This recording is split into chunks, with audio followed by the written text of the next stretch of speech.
Shabbat Shalom, everyone. Shabbat Shalom. And it is good to see all of you. It is good to be together. It has been, it's not the first time I've said this in the last few years, but it's been quite a week that we've lived through. I don't think there's been anything like this past week that I've ever lived through in my lifetime. So it is good to feel everyone together, the warmth of my winter weight tallis, which is getting its first outing. It's wool, by the way. My grandmother, when I finished rabbinical school, commissioned a textile artist in, I think, Rochester, New York, to make a tallis with all these colors that are specifically mentioned in the Bible. Most of them, I'll have you know, connected with royalty. So when I put this on, I feel connected right back to the good old days of that. We do have a bat mitzvah somewhere. Where is Ava? Where are you? Hi there. You don't have to sit in the back. I was telling somebody recently, actually, that if you go to a rabbinic convention and there's a morning service, all the rabbis fight for the back row. It's kind of our way. I'd like to invite Ava forward with whomever she's bringing for the lighting of Shabbat candles. It is on page 120.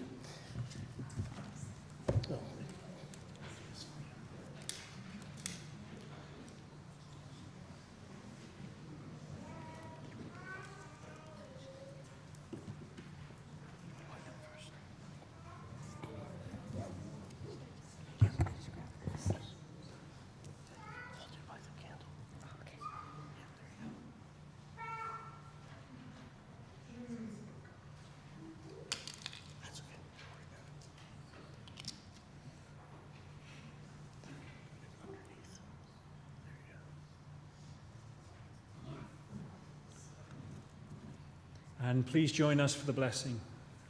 Baruch atah Adonai, Eloheinu melech haolam, asher kiddushanu b'mitzvotav, v'tzivanu lehadlik ner shel Shabbat.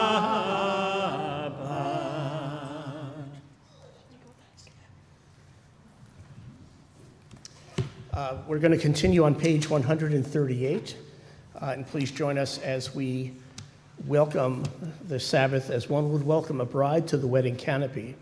Lecha Dodi.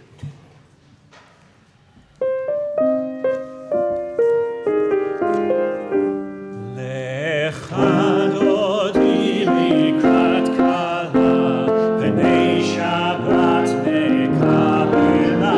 Lecha Dodi likrat kala, v'nei Shabbat nekabela. Lecha Dodi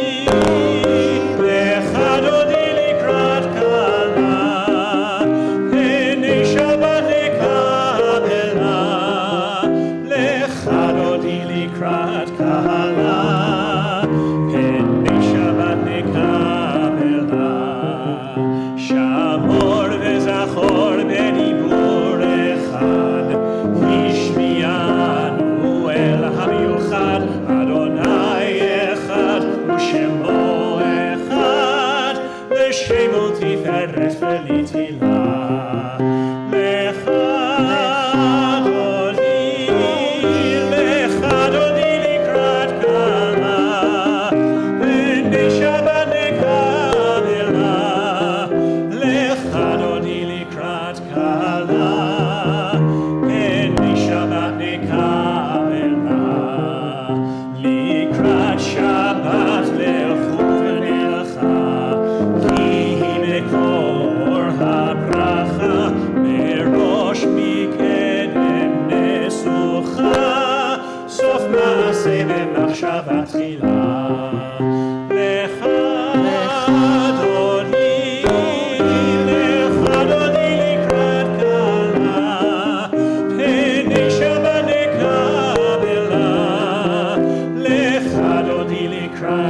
Kahala, Penei Shabbat Nekabela. Verse 5.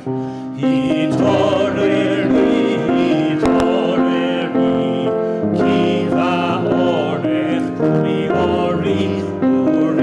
Uri, Shir Daberi, Kevod Adonai Alayich Nikla.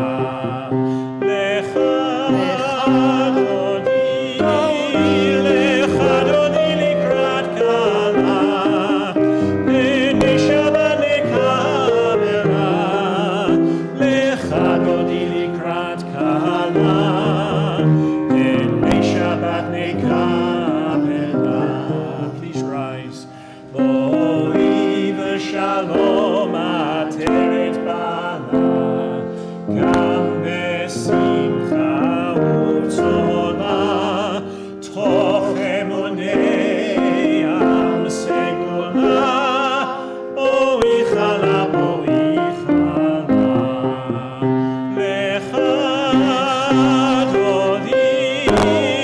lecha dodi likrat kala, penei Shabbat nekabela, lecha dodi likrat kala, penei Shabbat nekabela. Please remain standing as we turn to page 144 as the cantor leads us through the Reader's Kaddish or the Chatzi Kaddish. Yitgadal v'kadash shemei Rabbah. Amen. V'yalmad ivrach chilutei v'yamlich malchutei b'chayechon u'v'yomechon u'v'chayei dechol Beit Yisrael bakala u'vizman kariv v'himiru Amen. Yehei Shmei Rabbah mevarach le'alam u'lam me'amaya Yitbarach v'yishtabach v'yitpa'ar v'yitramam v'yitnaseh v'yithadar v'yithaleh v'yithalal shemei dekudesha b'richu le'ela min kol berchata v'shirata tushbechata v'nechemata ta'amiran mi'alma v'himiru Amen.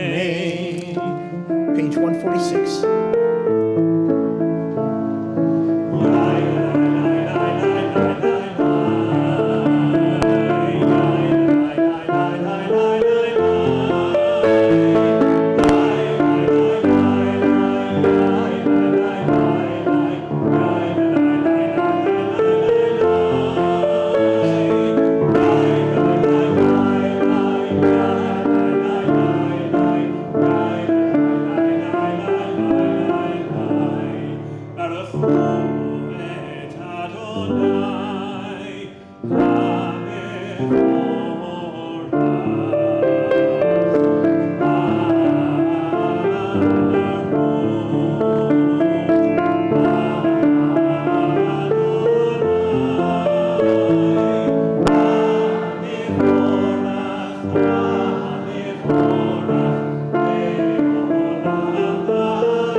And let's continue together at the top of page 149.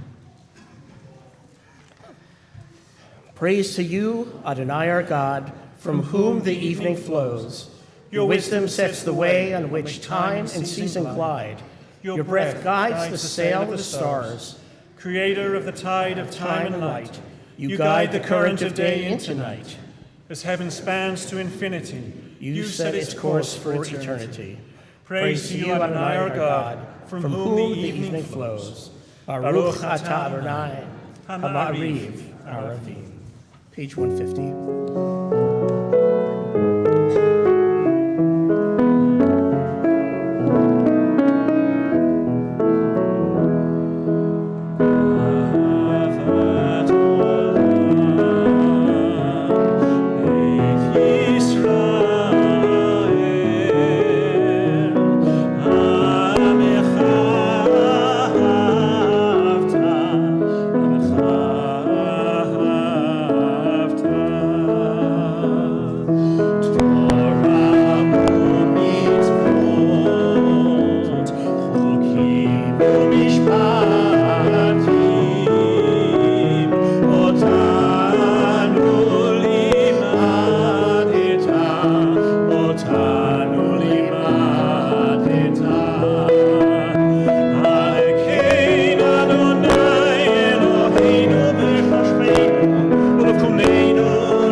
Adonai Echad.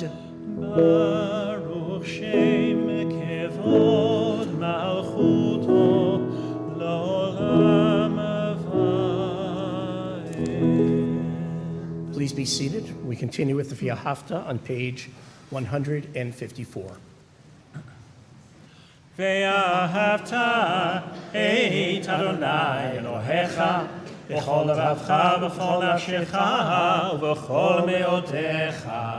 והיו הדברים האלה אשר אנוכי מצווך היום על לבביך, ושיננתם לבניך ודיברת בם, בשבתך בביתך ובלכתך בדרך ובשוכבך ובקומך, וקשרתם לאות על ידיך, והיו לטוטפות בין עיניך, וכתבתם על מזוזות ביתך ובשעריך, למען תזכרו ועשיתם את כל מצוותיי, והייתם קדושים לאלוהיכם. אני אדוני אלוהיכם, אשר הוצאתי אתכם מארץ מצרים, להיות לכם לאלוהים. אני אדוני אלוהיכם, אדוני אלוהיכם, אמת. Let's join together in the middle of 157. In a world torn by violence and pain, a world far from wholeness and peace, give us the courage to say, Adonai, there is one God in heaven and earth. The high heavens declare your glory. May earth reveal your justice and your love. From bondage and Egypt we were delivered. At Sinai we bound ourselves to your way. Inspired by prophets and instructed by sages, time and again we overcame oppressive forces. Though our failings are many and our faults are great, it has been our glory to bear witness to our God, keeping alive in dark ages your vision of a world redeemed. Let us continue to work for the day when the nations will be one and at peace. Then shall we rejoice as Israel did, singing on the shores of the sea.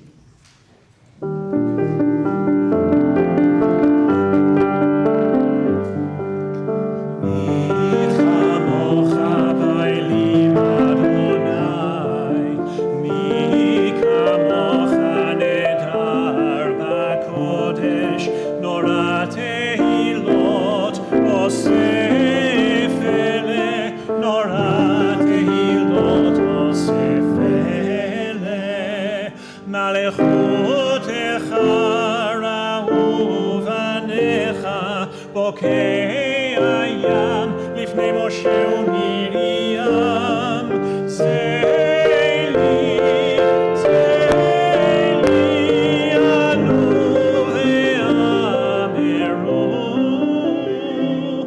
אדוני ימלוך לעולם ועד, אדוני ימלוך לעולם ועד.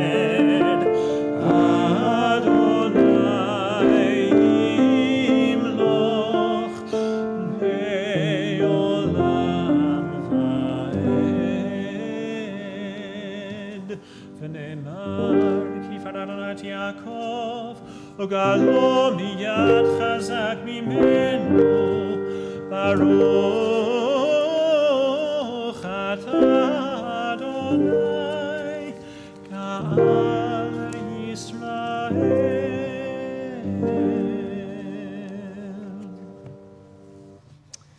We continue with the Hashkivenu prayer, which you can find on page, are we doing that or not? Okay, should probably look. On page 160, and please join me in the middle of the page. Grant, O God, that we lie down in peace, and raise us up, our guardian, to life renewed. Spread over us the shelter of your peace. Guide us with your good counsel, and for your name's sake, be our help. Shield and shelter us beneath the shadow of your wings. Defend us against enemies, illness, war, famine, and sorrow. Distance us from wrongdoing. For you, God, watch over us and deliver us. For you, God, are gracious and merciful. Guard our going and coming to life and to peace evermore. Baruch atah Adonai, hapores sukat shalom, aleinu ve'al kol amo Yisrael ve'al Yerushalayim. Blessed are you, Adonai, guardian of Israel, whose shelter of peace is spread over us, over all your people, Israel, and over Jerusalem. We continue on page 162.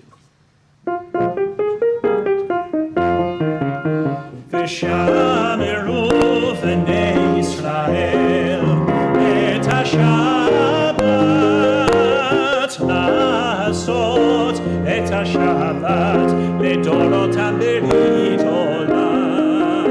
ושמרו בני ישראל את השבת לעשות את השבת לדורותם ברית עולם. ביני ובין בני ישראל, ביני ובין בני ישראל,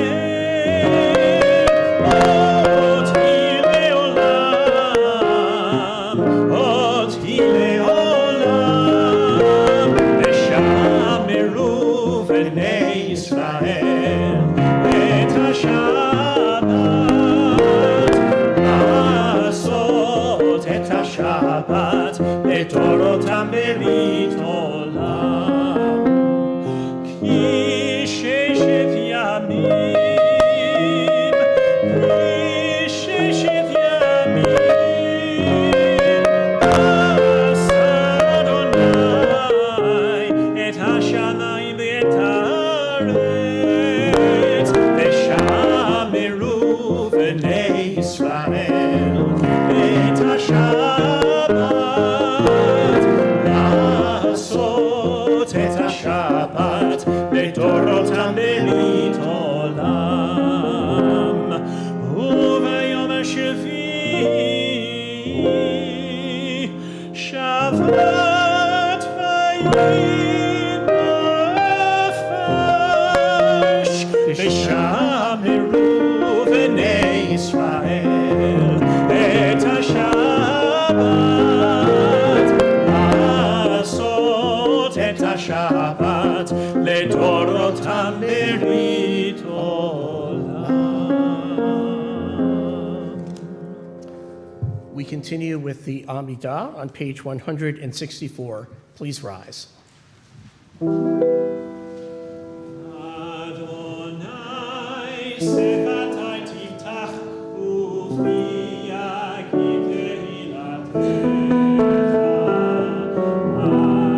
Adonai open up my lips, that my mouth may declare your praise.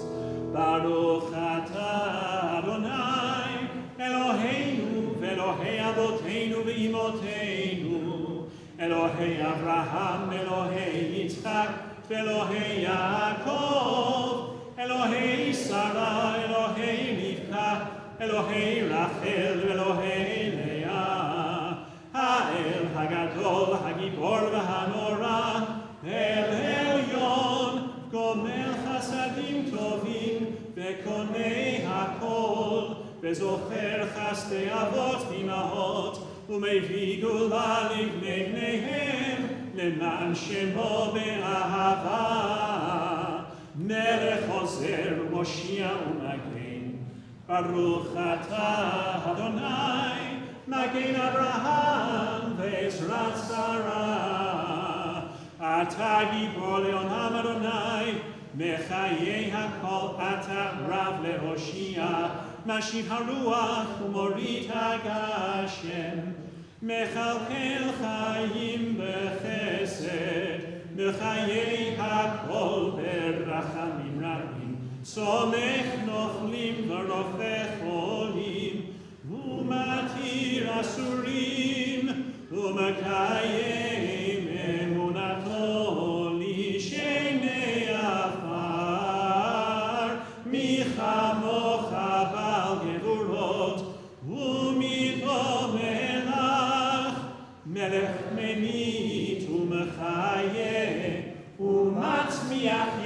ישועה, ונאמן אתה להחיות הכל. ברוך אתה אדוני מחיי הכל. אתה קדוש ושמך קדוש, וקדושים לכל יום יהללוך סנה. ברוך אתה אדוני האל הקדוש. Please be seated. And let's continue at the top of page 173 together. May these hours of rest and renewal open our hearts to joy and our minds to truth. May all who struggle find rest on this day. May all who suffer find solace. May all who hurt find healing on this day. May all who despair find purpose. May all who hunger find fulfillment on this day. And may this day fulfill its promise. Baruch atah Adonai, mekadesh HaShabbat. 175. Ever-present one, may we, your people Israel, be worthy in our deeds and our prayers. Wherever we live, Wherever we seek you, in this land, in Zion restored, in all lands, you are our God, whom alone we serve serve in in reverence. reverence. Baruch atah Adonai, she'otcha levadcha yirah na'avod. In 177 together. God of goodness, we give thanks for the gift of life, wonder beyond words, for the awareness of soul, our light within, for the world around us so filled with beauty, for the richness of the earth which day by day sustains us. For all these and more we offer thanks. Baruch atah Adonai, hatov shimcha, ulecha na'eh lehodot.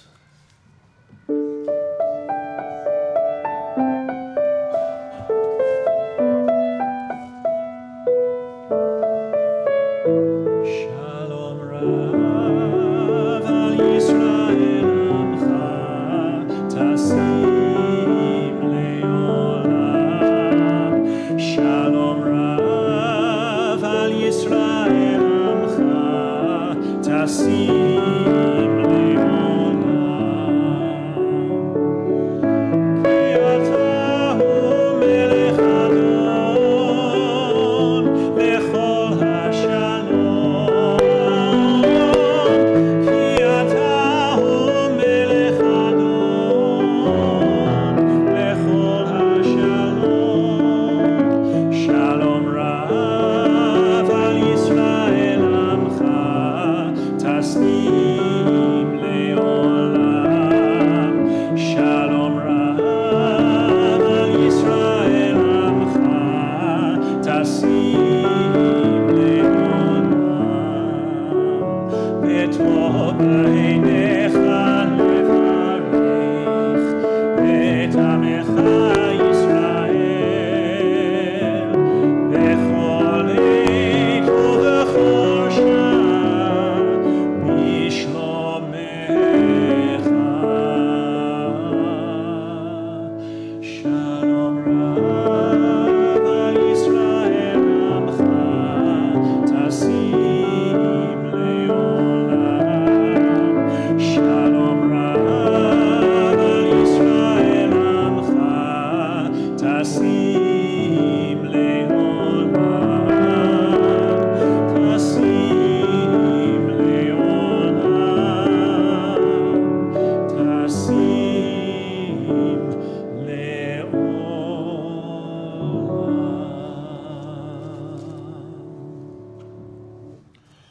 Blessed are you, Adonai, who blesses your people Israel and all people with peace. Baruch atah Adonai, hamvarech et amo Yisrael, b'shalom. And we'll take just a few moments for our own private prayer and reflection.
Oseh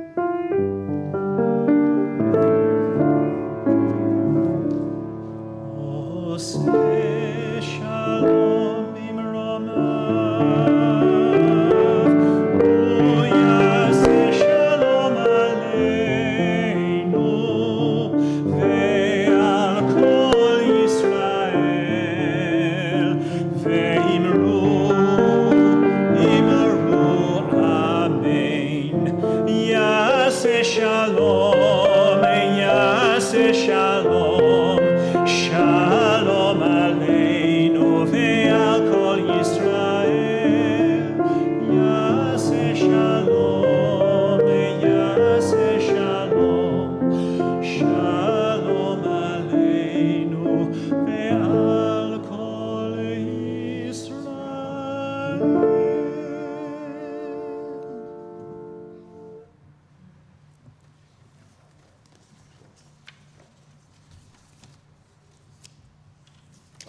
On page 371 of the Siddur, you will find a modern setting for the Mishaberach for healing, a prayer that we say for people who are friends or family who are in need of either physical, emotional, or spiritual healing. The prayer actually asks for a refuah shlema, a complete healing of all those factors combined into one. For in fact, they are kind of inextricably linked with one another. We think especially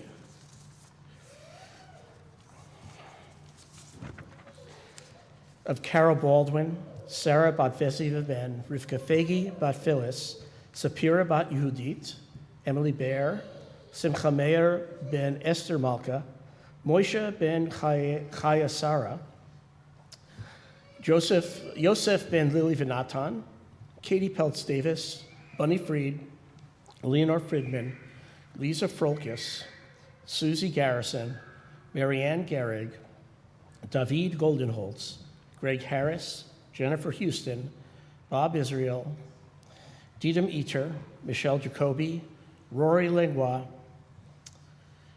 Joseph Marcus, Jack Marvin, Jim McDermott, Karen McDermott, Kathy Manchero, Donald Metzke, Robert Neno, Bill Nikud, Patrice R., Bob Ratke, Wosi Ramirez, Marcia Reese, Bill, Martha, and Micah Ross, Ed Schwartz, Susan Armour Seidman, Herb Selden, Jim Stillman, shouldn't be on this list, Jim Thuron, and Deidre Tischberg, as well as the family of Robert Basson, Gary Siegel, Kevin Boland, Marlene Beach, Sandy Bradley, Grace Sherman, and Charles Cronensetter.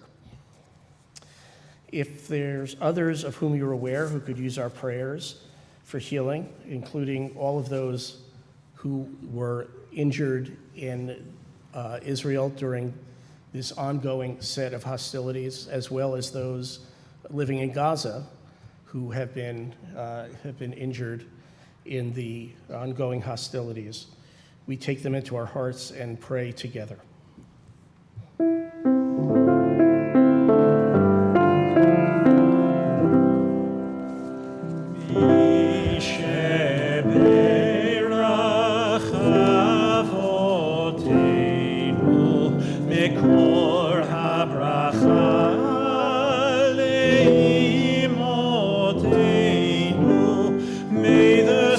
Of strength, who bless the ones before us, help us find the courage to make our lives a blessing, and let us say, Amen. Mi sheberach imoteinu mekol habracha.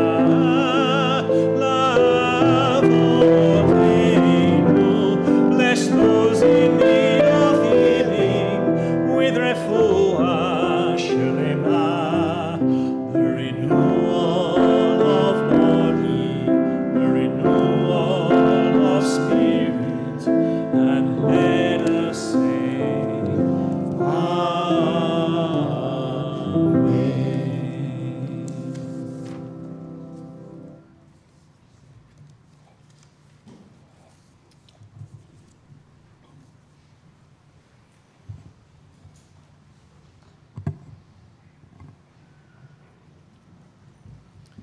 As many of you know, I lived for a number of years in Northern California.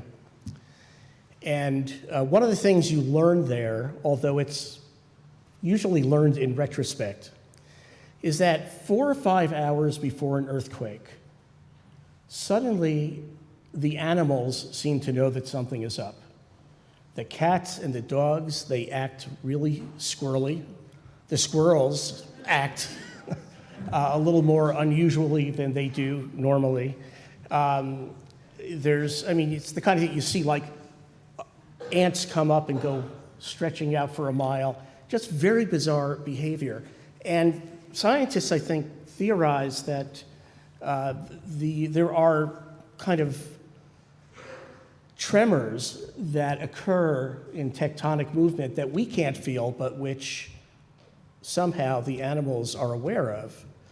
And if you know how to speak their language, so to speak, you can pick up on that and know that something is coming. I was thinking about that because a week ago, at this time, the world looked one way for Jews, and 24 hours later looked a very, very, very different way. It was only, when we finished services last week, it was only 4 hours or so until things happened in Israel, before what some have termed, I think quite accurately, a pogrom, just wanton, uncontrolled violence that went on for hours and, believe it or not, is still going on, although not at the pace that it was. Thousands of young, I'm going to say a few things by way of just review, so please bear with me if you've been watching this on TV. Thousands of young Palestinian men armed with AK-47s, or as they're known around the world as the Kalashnikov, named after Mr. Kalashnikov, who invented it. It's a rifle that is kind of works under all conditions. One of the problems with the M16 in Vietnam was that it jammed. Kalashnikovs just don't jam. You can hammer nails with them, they still seem to function. They had those, hand grenades, rocket-propelled grenades, and they streamed through large holes in the security fence between Gaza and Israel that were opened up by large earth-moving machines, like front-end loaders, that just sort of drove through this fence, which was the most technologically sophisticated way of knowing how people were going to, whether people were crossing or getting close to the fence, and it was decidedly 20th century technology that defeated it very quickly. Interestingly, I've been calling this Milchemet ha'IPhone, which means the smartphone war, because the Palestinians were taping all this of what they did. Many of the Israelis, once they realized what was happening, were taping with their phones what was happening. And even more upsetting is that there are people who learned that their family members were being held as hostages in Gaza when they used their iPhone to find, locate my wife's phone. And then they looked down and saw that the phone was actually in Gaza, which was a pretty good indication that the person might be as well. There were hang gliders. I don't know if how many of you saw them. By the way, the hang glider, there's a video going around of a hang glider going into a high tension wire. That was actually in Korea several years ago. One of the features of what's happening right now is, even with all the cell phones, what we're getting is an unprecedented amount of fake news and manipulated images and stuff that really was, from another time entirely. There was another I saw that said it had 5 Israeli generals surrender, and it turns out this was from Azerbaijan. It wasn't really Israel whatsoever. It seems that the goal of this exercise, one that had been planned for years on the part of the Palestinians are part of, let's just say Hamas, because Palestinians and Hamas are not equivalent. Hamas is one group, a political religious group within the Palestinian world, which has a very fundamentalistic view of things. And for them, it is intolerable that Jews should have a country within the Muslim world. This is just not the way the way that a very strict interpretation of Islam would find acceptable. Publicly, their spokespeople from Hamas have said, we do not target civilians, we haven't killed any civilians. And in a very technical way, there's truth in that, although I wouldn't take it to the bank. They consider every Israeli, whether a boy of 6, a girl of 2, a man of 85, they're all soldiers. Because if they didn't serve in the army in Israel, well, they did at one time.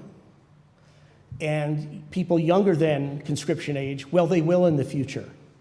So in the Hamas mind, killing all these people is not a problem from an ethical standpoint. What has already come to light is just a remarkable, unprecedented failure of intelligence and operational execution. In terms of intelligence, there were they are figuring now, at least 1,500 terrorists who were involved in coming across the border. That's a lot of people to be involved in something and not to have word ever to get out. I think the way they accomplished that was simply by not telling everybody it was happening who was involved until like 2 hours beforehand. That's probably, my guess is what occurred. There was evidently, the Egyptian foreign minister contacted the Israeli government's director of Homeland Security 3 or 4 days before this happened and said, there's something really not good that is going on in Gaza, and they're planning something really horrible, and you better pay attention. The Egyptians swear this happened. Bibi Netanyahu swears it didn't happen.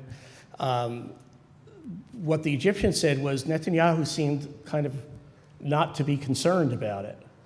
And I think it is fair to say, in a general sense, the current government of Israel is has been much more focused on the West Bank than it has been on Gaza, for a number of reasons. The settlements, they're in the West Bank. Why are they in the West Bank? Well, West Bank is where Jewish history took place in biblical times. It wasn't down in Tel Aviv and Haifa. It was up in the hills, the Judean foothills. So for them, it's very important. But you can't do everything, and it seems like there were a lot of things relating to security for the rest of the country that were not really attended to. Second, it's not over yet. Today, this afternoon, there were, within 2 hours, 200 missiles that were aimed at Ashkelon, which is a town about 8 miles north on the Mediterranean, north of the Gaza Strip. The Iron Dome is an amazing, amazing weapon in that it can, shoot down multiple missiles. The problem is it can get overwhelmed. If you have 200 missiles coming, and there were points where there were, more than 15, 20 missiles being launched at once, that's really hard to track them all down and get them. There is just not enough of the technology around to be able to do that efficiently. So there have been a lot of things that have landed and done damage, unfortunately. Third, and I'm just kind of cracking on the government right now of Israel. People in Israel, pretty much across the board, are very upset with the government and with Netanyahu. First of all, because they have to own this security breach. And the truth of the matter is, what is a government for if not to provide security for its citizens? And this was just really not handled well at all. You may know that There were people who were hiding literally for anywhere between 3 and 8 hours, waiting for the army to show up, waiting for the cavalry. Now, what those people didn't know, and actually nobody knew at the time, was that the Hamas fighters were very strategic. They decided the first thing they were going to hit were some underground command and control bunkers where a bunch of young Israeli men and women, a lot of women actually, intelligence officers, are screening out all this information that's coming in. And there are also command officers down there who are responsible for directing a response on the part of the Israeli army. And they were all wiped out within the first few minutes of what happened. So it was really radio silence. Nobody knew what was happening. Nobody could get word to other people of what was happening through the usual channels. But that has led to the Israeli populace to be very, very, very angry. One of the reasons they're angry is that it's not just that how unprepared Israel was for this. It's also that since it happened, the government has been AWOL. It took, with the exception of Netanyahu, who got on TV and said, you know, we're at war, we're going to win, that's it, never mentioned the hostages. None of the people in the government, the ministers or Bibi, went to visit down south to any of their survivors, any of the families who have hostages that were taken into Gaza, none of the soldiers who are manning these stations down south. It's like that's the thing that these people ought to be doing as the face of the country, and they are not found. They're not around. I don't know if it's out of embarrassment. I could understand that might be the case, or that they're still working very hard on their judicial reform. But the response on the part of Israelis is to be very angry. Everybody says, look, when this is over, there's going to be enough time to go through everything and figure out how this happened and who's responsible, et cetera. Right now, we have to hang together and defend ourselves as best we can. And that makes all the sense in the world. Nevertheless, beyond that, people are really, really not happy. One of the reasons that this happened actually bears resemblance to processes at play in the United States, or at least proposed policies at play. What Netanyahu did, was he began hollowing out the Israeli government from within. I'm trying now to translate in my head what I heard on the TV, Israeli TV and radio. But basically, he weakened some of these very important security organs and other parts of the government by getting rid of career bureaucrats and in their place putting people who are loyal to him, but who are completely incompetent. And one of the reasons we haven't seen them is that they don't know what to do. Well, this is what happens when you put together a government like that, and then something like this happens. Luckily, as we used to say, the grown-ups in the room are coming up to the fore. So, for example, Yoav Gallant, who was outside of the government, but has just been included in an emergency cabinet. Benny Gantz is joining Yoav Gallant, who is already in the government. Between the two of them, there's about 75 years of really good military leadership. And no kidding around. These are serious people, as opposed to the current government, who are not serious people. They've already come in, and the first thing Gantz did was he got up and he said, I want to talk to you for a minute about the hostages. And everybody in Israel kind of went, finally. Like, what are people, are they just not? That's sort of the feeling right now going around there. One of the departments that was weakened and is a department that deals specifically with hostages. Because as you might recall, there have been times in Israel's history where hostages have been held really for ransom, and the ransom being letting Palestinians who are in Israeli jails go. You may recall that Gilad Shalit, this poor guy, this hapless young soldier who got captured, was living in Gaza for 5 years. To get him back, they freed 1,000 Palestinians, and some of whom were like really bad guys with blood on their hands. But in Israel, there is this subtle, actually it's not subtle at all, this agreement between parents and the government, really parents and the army, which is that we're going to send you our kids, we want them back. We want them back in one piece. We want them back with as little damage done as possible. And this is actually something, it's really interesting. I was walking with Phil Nadell, Rabbi Phil Nadell, who used to live here in Milwaukee. And we're walking along, he gets a phone call. I said, who is it? Oh, he says, it's the commanding officer of my daughter's battalion. I'm like, why is the commanding officer calling you? Well, to discuss a reassignment that she's requesting. And I'm thinking, what kind of army operates that way? I mean, I think it reflects the family-oriented spirit in Israel, and we're all in this together. But that's what's missing right now.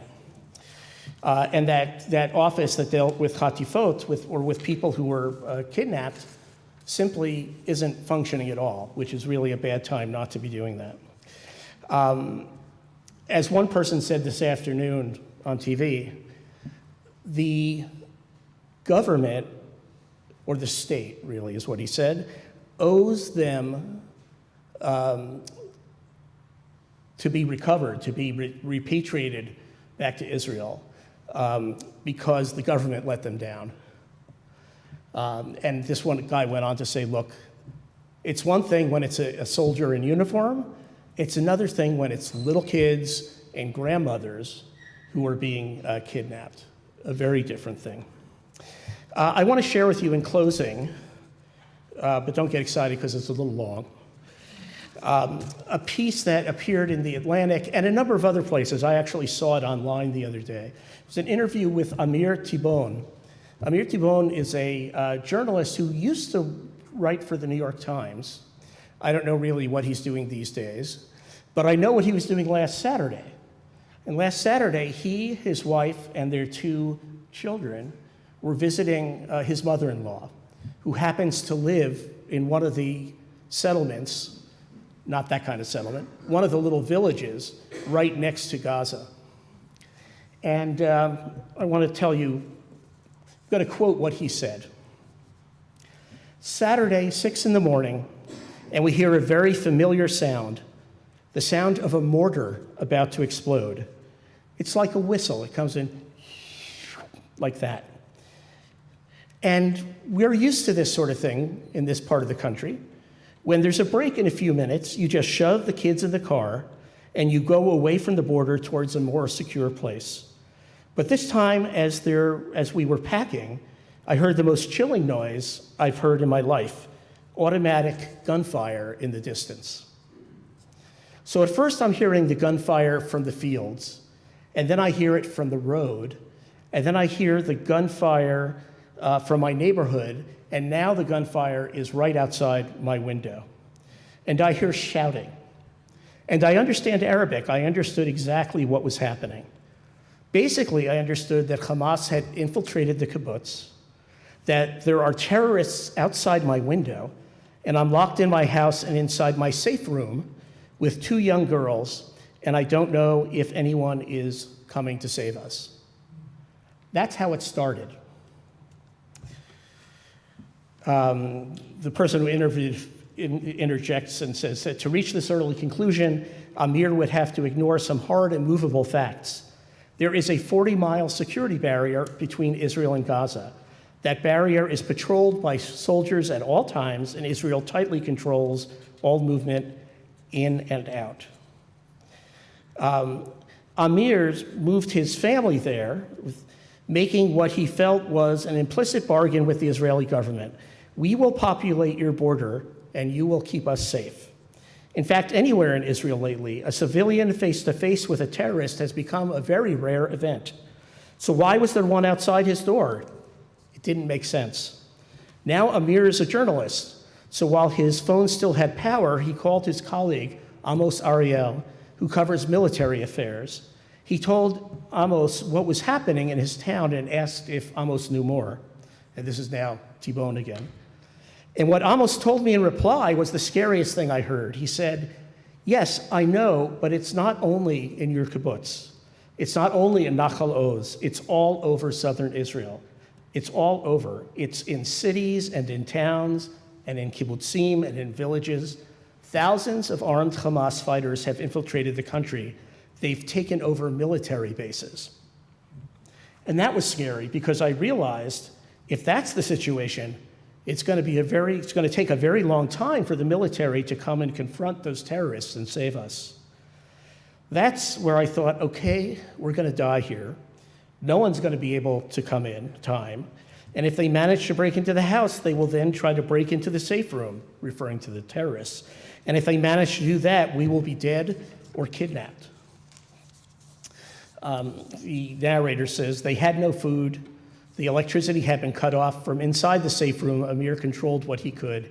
He told his daughters the following. He said, you have to be absolutely quiet, not a word. You can't cry, you can't talk. It's dangerous. He's got little kids. Outside, we knew what was happening. The Hamas fighters were killing and kidnapping civilians and soldiers alike. Parents were getting panicked phone calls from their kids, and phones would then go dead. There had been a music festival we've heard about in a nearby town the night before that was winding down in the early morning. At least 260 people were killed at the festival, and many more were missing. The next many hours became a kind of social media hell, he continues. Families scoured the internet for any tweets or videos, and then they were sorry for what they found. One video showed a young woman from the festival being taken away by militants on a motorcycle. In other videos, people would recognize their wife or their children or their grandmother. Now, pretty soon, parents near Gaza would get panicked phone calls from their kids because on Sunday, a day into the fighting, Prime Minister Netanyahu declared war on Hamas. Whenever something like this happens between Israelis and Palestinians, I want to skip straight to the end. Will this be the thing that is so bloody and so unspeakable, so unspeakably terrible, that the only option afterwards will be peace? That's probably because that narrator talking doesn't live on that border. T-Bone said, I have neighbors who are dead. I have neighbors who are injured. I have neighbors that we don't know where they are. You know, they might have been kidnapped, held by Hamas. I'm not thinking right now about, the bigger implications of this in terms of our future.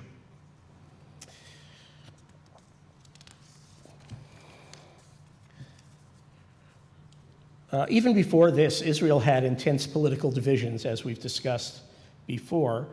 And judging by wars past, this one is likely to deepen them. Some Israelis will come to mistrust the government more. Some will rally behind the government and will it to become a focused military machine. Some people will harden their opposition to peace, and some will be desperate for it. Even with Amir, he seemed in the moment to be processing, maybe not the future, but the political present. You can already hear it in the way he's making meaning from how he and his family escaped kidnapping and death.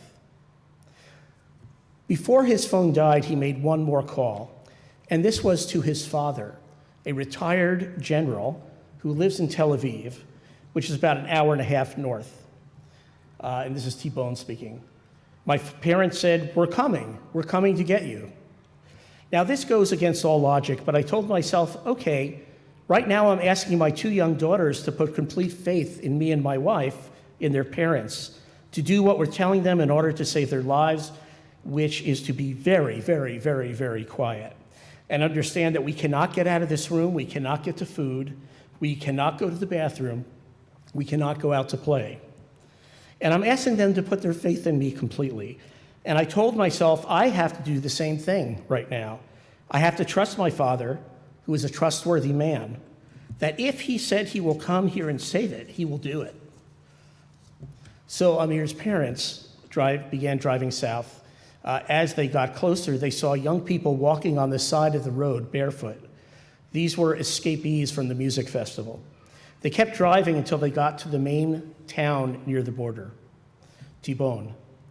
They get out of the car. My father has a pistol, and he and a colleague of his, who was another retired general who he picked up on the way, met a group of soldiers who were fighting the Hamas cell. These 2 retired generals led a group of commandos house to house, room to room, to free the people that were there inside and to, the verb in Hebrew is linatrel, to neutralize the combatants. And now they're very close to my kibbutz. They're like 5 minutes from the entrance of the kibbutz. But 2 of the soldiers who they were dealing with were wounded.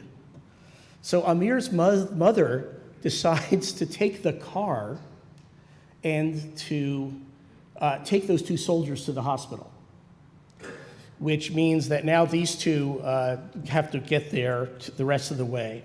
His father doesn't have a car.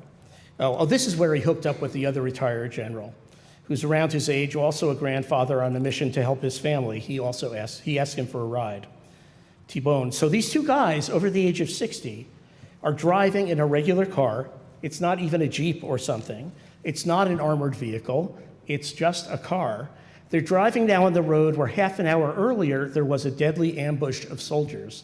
And they reach the entrance to the kibbutz, and when they get there, they meet a group of soldiers from Special Forces who are about to begin the very dangerous process of going house to house in our community to try to engage the terrorists and release the people who are barricaded. And by that point, I have no idea that all of this is happening. We're in our safe room. The terrorists are still outside. We have no cell reception. We're just waiting in the dark. And we start hearing gunfire again. And this time, we hear 2 different types of guns that are firing, and we realize that means there's a battle going on. We realize there's an exchange of fire. And I tell my wife, he's coming. My father is coming. They're fighting. He's with the soldiers. They didn't come immediately to our house. They went from house to house, neighborhood to neighborhood inside our community. I don't remember how long it took, I have to say. We were just hearing the gunfire was getting closer and closer. And the girls had fallen asleep, but now they had woken up. It's about 2 p.m. at this point. They haven't had anything to eat since last night. They don't see us at this point. There's no light, and they haven't eaten. It must be 2 a.m., actually. They don't see us, there's no light, and we don't have cell phones anymore. And there's one sentence that is keeping them from falling apart and starting to cry. I'm telling them, Grandpa, Saba is coming. I tell them if we stay quiet, Saba will come and get us out of here. And at 4 p.m., after 10 hours like this, we hear a large bang at the window. And we hear the voice of my father, and Galia, my oldest daughter, says, Saba higia, Grandpa's here. And that's when we started crying. And that's when they knew they were safe. T-Bone continued, you know, you live in a place like Nahal Oz, you wake up every morning, and you know there are people on the other side of the border who want to kill you and your children, basically. And so we were there all these years, and the contract was, again, we protect the border and the state protects us. And this government, which is the worst government in the history of the state of Israel, led by a corrupt, dysfunctional, and egotistic man who sees only himself, failed us. The way that events of that day unfolded are the worst failure in the history of the state of Israel. I mean, people like my father, like other retired officers, coming down to save citizens, to try to save their own families and others, and meanwhile, the military is falling apart. And all the civilian infrastructure that is supposed to support the military and the society in such an event is also not functioning. Listen, right now we have to win this war. We have to destroy Hamas. We have to make it impossible for them to ever, ever, ever again conduct anything that is even close to what happened on Saturday. No country in the world can allow something like this to happen to its citizens and just go back to business as usual. And I feel bad for the people of Gaza, I have to say. I feel very, very bad for the people of Gaza. I'm sad.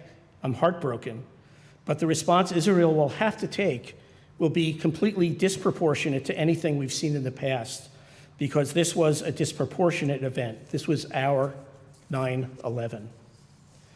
To give you just a sense of that, were you to translate, I mean, the United States went to war, World War II, and Afghanistan and Iraq because of the death, in two different times, of course, of around 3,000 American citizens.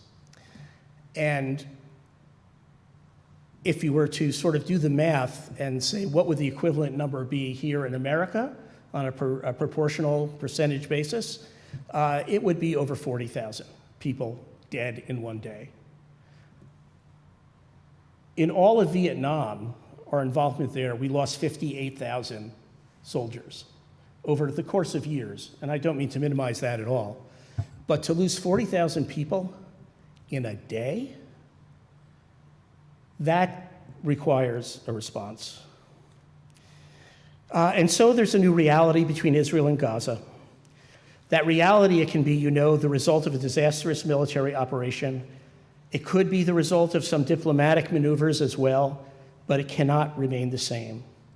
And it can't include Hamas. I don't know what it will be, but Hamas, which in the past people considered as perhaps, maybe we can talk to them, maybe we can do, it cannot include Hamas. I don't know what it looks like, but Hamas lost any shred of possibility of ever becoming a normal partner for anything. It's true that Gaza is also home to more than 2 million people, and they're going to stay there. And we're going to have to think about what that means and how, in the long run, there could be a better future for them as well, and a future that will also make it better for us. But that's a conversation for tomorrow. It's not the conversation for today. Shabbat Shalom.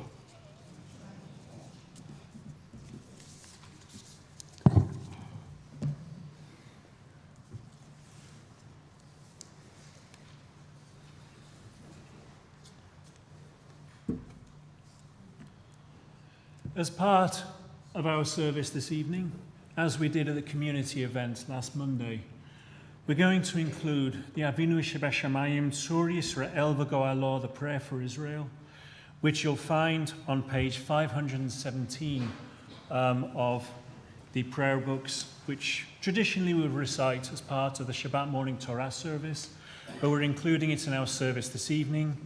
It has a familiar refrain, which you're going to hear many times throughout the piece, and I would very much invite you to join me when we reach that section. Avinu, Avinu, Shebashamayim, Tzur Yisrael V'Goalo. Avinu, Avinu, Shebashamayim, Tzur Yisrael V'Goalo.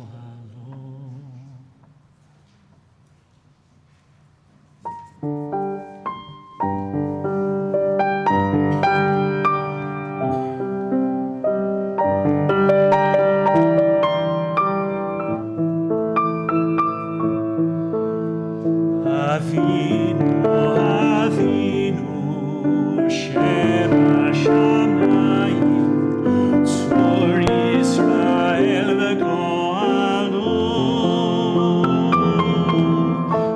Avinu,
ושמחת עולם ליושביה.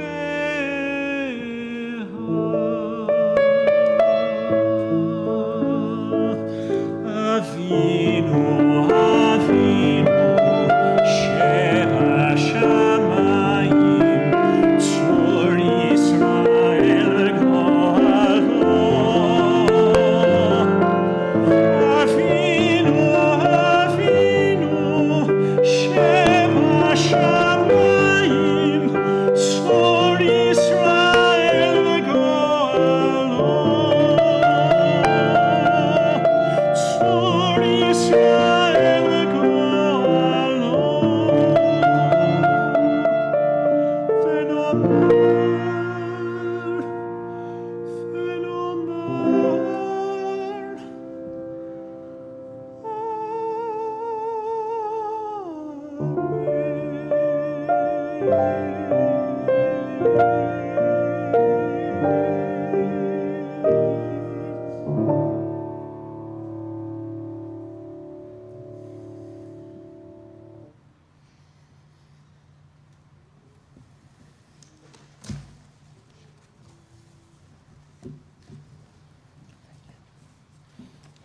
We're going to start the end, or begin the conclusion of the service on page 586, where you will find the Aleinu. Please rise and join us in facing the ark. עלינו לשבח לאדון הכל, לתת גדולה ליוצא בראשית, שלא עשנו כגויי הארצות, ולא שמענו כמשפחות האדמה, שלא שם חלקנו כהם, וגורלנו ככל המונם. ואנחנו קוראים ומשתחווים ומודים לפני מלך מלכי המלכים, הקדוש ברוך הוא. ונאמר והיה אדוני למלך על כל הארץ, ביום ההוא יהיה אדוני אחד,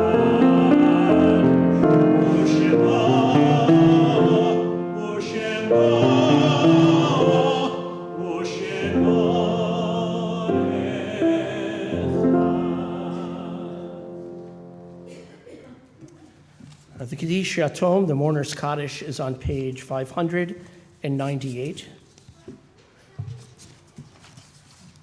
We think especially this Shabbat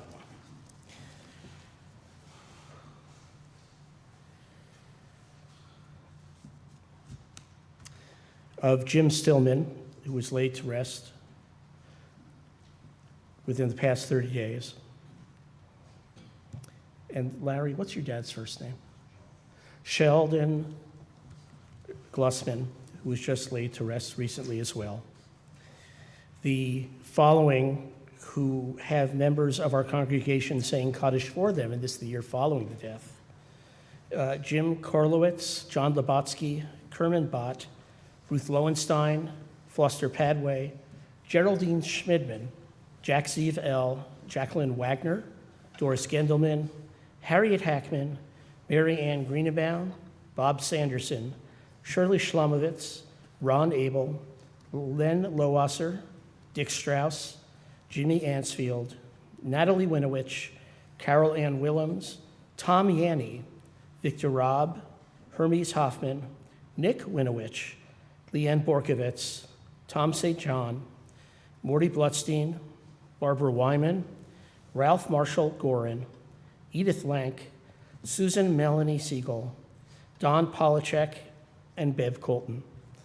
And the following whose yahrzeit falls this week: Hannah and Milton Auerbach, Hannah Dallett, Jerry Ann Tuffy David, Edith Goldberg, Jean Golper, Tom Hassel, Beverly Hassel Manberg, S. David Hirsch, Elise Lowe Kahn, Isidore Kaplan, Louis Kaufman, Sylvia Letvin, Dr. Jerome Marks, Robert Grant Marks, Pete Matovich, Fanny Padway, Junius Powell Jr., Geneva Reif, David Rosenthal, Gertrude Rott, Sophie Feld Rosoff, Virginia Safro, Sadie Schweitzer Harris, Henry Stark, Irving Tarnoff, Florence Waxman, Marjorie Waxman, and Howard Weiss. And if there's anybody here who is mourning the recent passing of a friend or a loved one, or observing the yahrzeit anniversary of a loved one's death, whose name I didn't mention, or perhaps inadvertently mispronounced, I would ask you please to share those names aloud with us at this time. People of Israel who died. Thank you.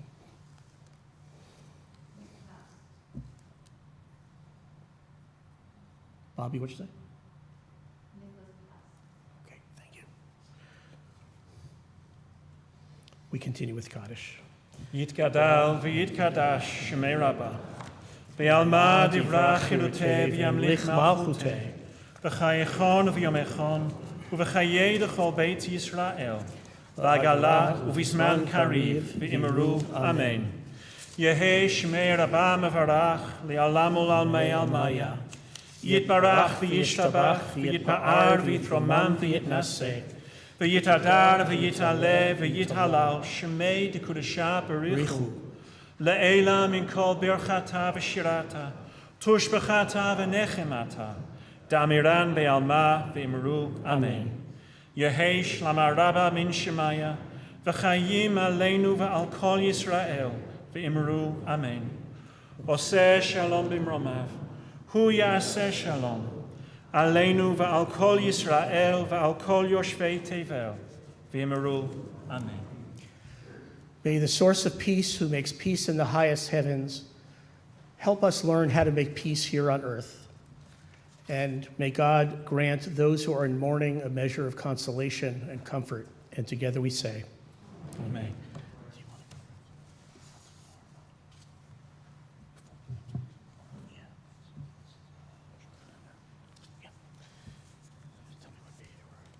Here it is. If you would turn to page 678 before we go to announcements and the Kiddush and things, and join us in the singing of Hatikva.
Please be seated.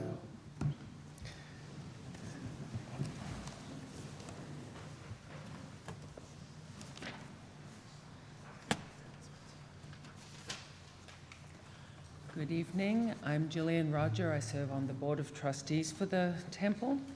The announcements for tonight are that we're grateful for the contributions made this week to our Sinai community in memory of Russell Fisher, Louis Kaufman, Jim Stillman, Marjorie Waxman, Thomas E. Hassel, Dr. Jerome Marks, Irving Tarnoff, Elise Kahn, Robert Grant Marks, and Florence Waxman, and in honor of Heidi Goodman and Marlene Lawassa.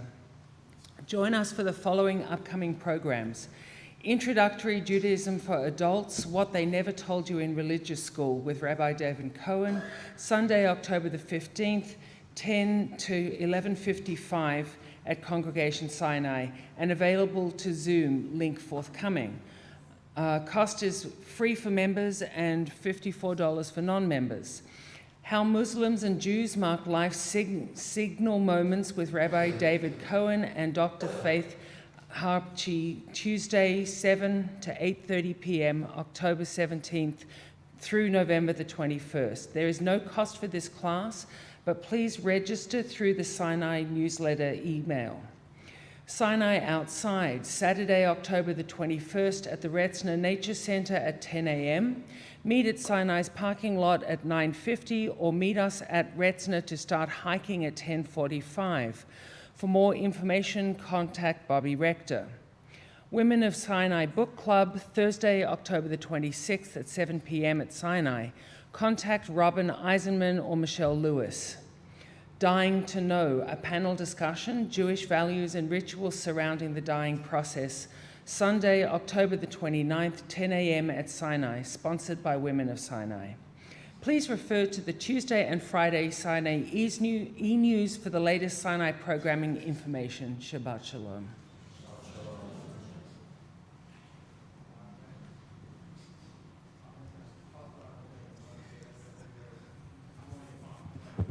That, where is it here? That panel discussion, Dying to Know, sponsored by the Women of Sinai, is actually going to be led by Rabbi Abby, who many of you know, but is one of the smarter people that I know and a fabulous teacher. So if you are interested in learning that stuff, it'd be very good. I sent out today a message that had in it a lot of resources for learning more about what's going on, different places where you can help. One of the things I just wanted to point out, because it's sort of new, in the old days, when a Jewish community around the world was suffering, we used to make cards. We'd like get the kids in the religious school to make a big card and sign it all, and then we would send it off to whatever Jewish community it was that needed some emotional support. The reality is, having been on the other side of that in Israel, I'm never sure those ended up where they were supposed to end up. And it's a sort of a one-shot thing. All the kids put into it, but... So this year, I suggested a little different way of doing it. So we're going to be using my iPhone on Sunday to film some of the kids in the religious school wishing, singing Oseh Shalom and wishing peace upon the people of Israel. But I've also put in the e-news a link where you can upload a short video of yourself sending greetings. And I even I think wrote in a couple of potential things you can say. But if you're technically advanced enough to know how to make a little movie of yourself and then upload it, that would be would make a difference. And the multiplying effect is really the important part, which is that we can send it. We'll send it out to everybody in the congregation.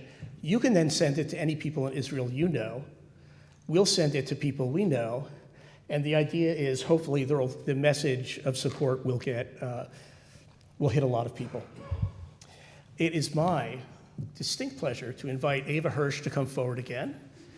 Ava is celebrating becoming bat mitzvah tomorrow, and she's going to lead us in the Friday evening Kiddush, which is on page 123 of the Siddur. And please rise.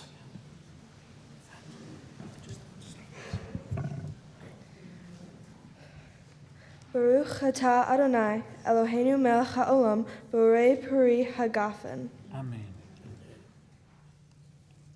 And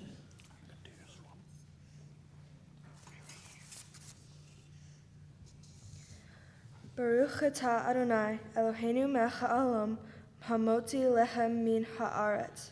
Amen.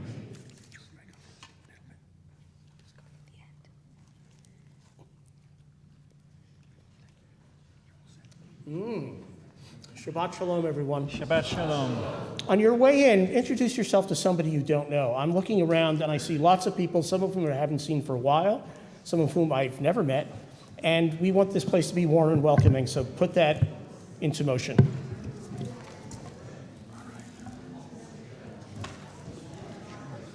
Yeah. A little long. But, well, local time is, that's late. Stop what? Oh.